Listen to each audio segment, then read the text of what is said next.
E aí, queridos do Mundo Edu, o professor Bussunda quem vos fala aqui. Hoje nós viemos com um assunto muito importante para você, as revoltas que aconteceram no Brasil. Em que período? Em todos os períodos. Nós vamos dividir em 4 momentos essas revoltas aí, moçada, para tornar didático.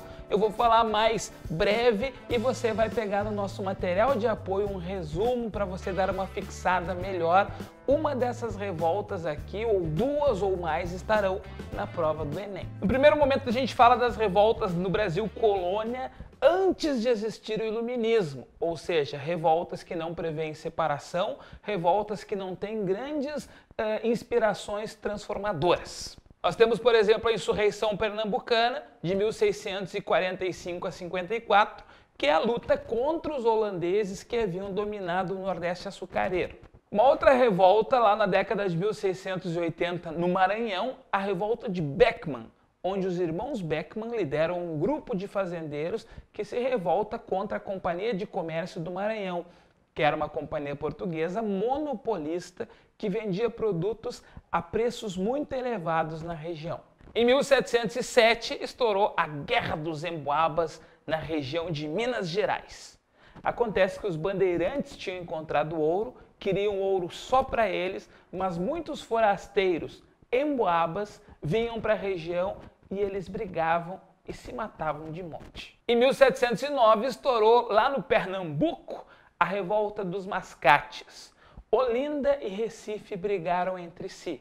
Acontece que Olinda era a antiga capital do Pernambuco, a cidade dos grandes senhores de engenho, e não aceitava a emancipação de Recife, que era a cidade dos comerciantes. Eles entraram em guerra, Recife venceu, virou a nova capital do Pernambuco. Voltamos a Minas Gerais. Em 1720 nós vamos ter a revolta de Vila Rica, uma revolta de grandes mineradores contra a Casa de Fundição. A Casa de Fundição, um órgão criado pelo governo de Portugal para derreter o ouro e transformar ele em barras, já descontando o quinto, o imposto básico sobre o ouro. Os mineradores não aceitaram, tentaram se revoltar, mas sobrou para o líder da revolta, Felipe dos Santos, que foi enforcado e depois esquartejado. Ou ele foi esquartejado primeiro e depois enforcado? Bom, não lembro. Mas, gente, essas revoltas que a gente citou anteriormente, elas são anteriores ao iluminismo. Vamos falar das revoltas do Brasil colônia que têm caráter iluminista. Em 1789, estourou o primeiro movimento que queria a independência do Brasil, a Inconfidência Mineira. A elite mineradora de Minas Gerais estava indignada com a derrama, a cobrança forçada dos impostos do ouro. Eles fizeram reuniões secretas, eles tramaram criar uma república tipo Estados Unidos, pensaram em criar uma universidade, mas foram traídos. Um dos inconfidentes, Silvério dos Reis, traiu um movimento em troca do perdão de suas dívidas com o governo. Um monte de gente foi presa, mas eram pessoas muito ricas e só um morreu, Tiradentes. Lembre, moçada, que o Brasil, quando fez a independência, ele virou uma monarquia e foi algumas décadas apenas depois da Inconfidência Mineira que propôs uma república.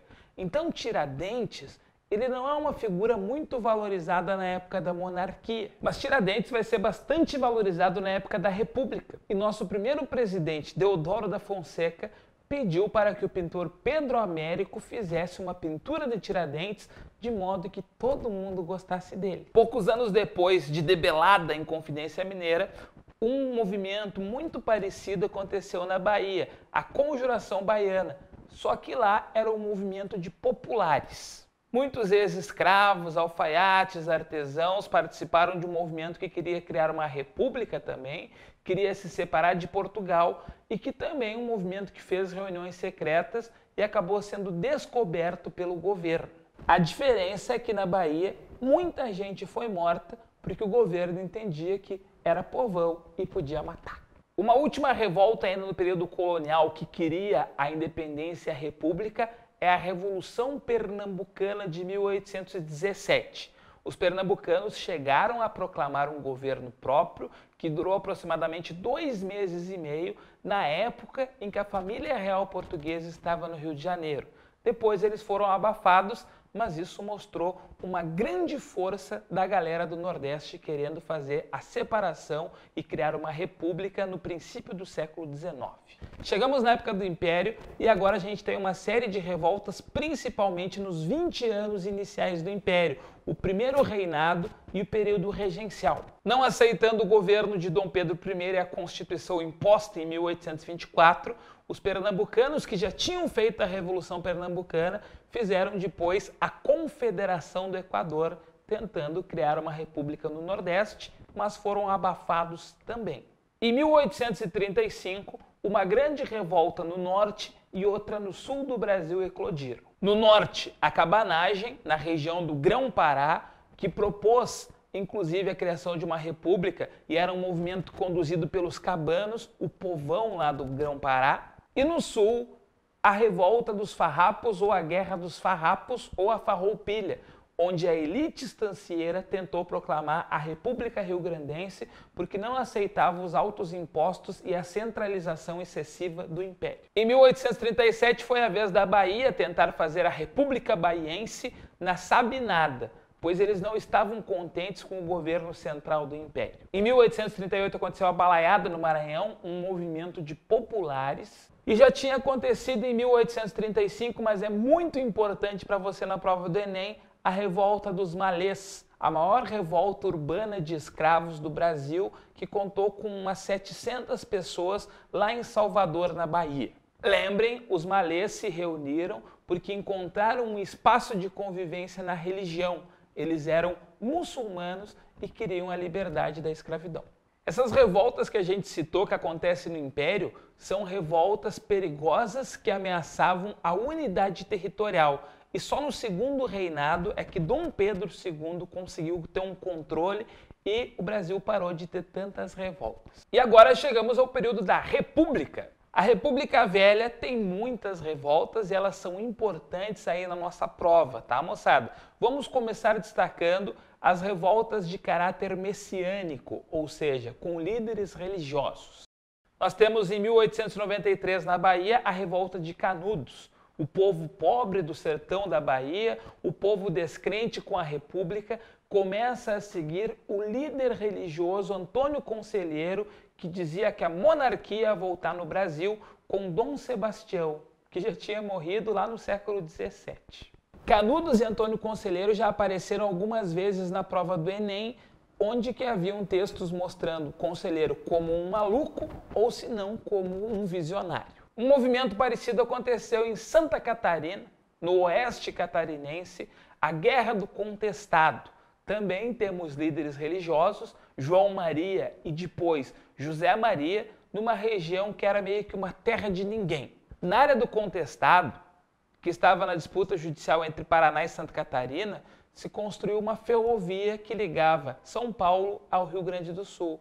E na área das proximidades da ferrovia, a empresa responsável pela ferrovia foi desalojando os pequenos proprietários e deixando um monte de gente desempregada na região. Os monges apareceram, criaram um movimento que dizia que ia voltar a monarquia no Brasil e começaram a entrar em conflito com os grandes proprietários coronéis da região. O governo chegou inclusive a utilizar de aviões na época para sobrevoar e atirar na galera que estava ali na revolta do Contestado. Na República Velha aconteceu também a revolta da vacina, uma revolta do povão no Rio de Janeiro que não queria fazer a vacina obrigatória contra a varíola. Também pudera. O governo estava na época fazendo a reforma urbana do Rio de Janeiro, expulsando a galera das casas, mandando para a periferia e começaram a fazer a vacina sem explicar para que servia aquilo ali. Muita gente achou que era para esterilizar a população ou matar os pobres. No Rio de Janeiro também tivemos a revolta da Chibata em 1910. Marinheiros que lutavam contra o castigo físico. Sim, na Marinha, até 1910, tinha castigo físico para marinheiros que fossem insubordinados. E o castigo era a chibata.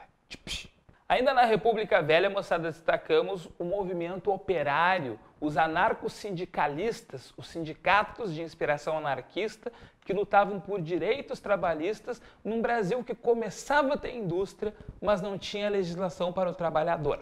E destacamos o movimento militar tenentista, que em meio ao Brasil dos coronéis, dos grandes proprietários rurais, o militar tenentista pediu o voto secreto, a moralização política e a modernização do Brasil.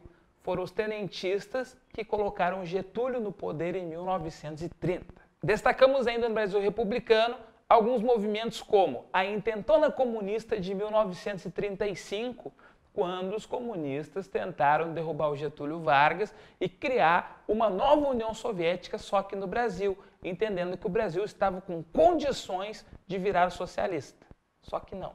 Já que falamos em socialismo, falamos também das várias guerrilhas que existiram na época da ditadura militar. Algumas guerrilhas, como a guerrilha do Araguaia, na floresta amazônica, que propunham, sim, dentro de uma inspiração da Revolução Cubana, instalar o socialismo no Brasil, derrubando os militares do poder. E muito importante também, nas décadas mais recentes, o movimento estudantil que cresce e se desenvolve até nossos dias. A passeata dos 100 mil, lá em 1968, contra o regime militar, os caras pintadas e o movimento Fora Collor em 1992 e a galera lutando contra os 20 centavos de aumento do ônibus em 2013, trazendo repercussões até hoje em diversas manifestações que são puxadas por estudantes nas ruas de nosso país. E tomara que essas manifestações puxadas por estudantes universitários conte com você na próxima edição de Revoltas que tiver aqui no Brasil, porque você estará lá na universidade protestando e estudando coisa bem boa. Gente, por hoje era isso. Continuem firmes e fortes e continuem, sobretudo, com a gente do Mundo Edu, porque nós estamos com vocês. Um abraço.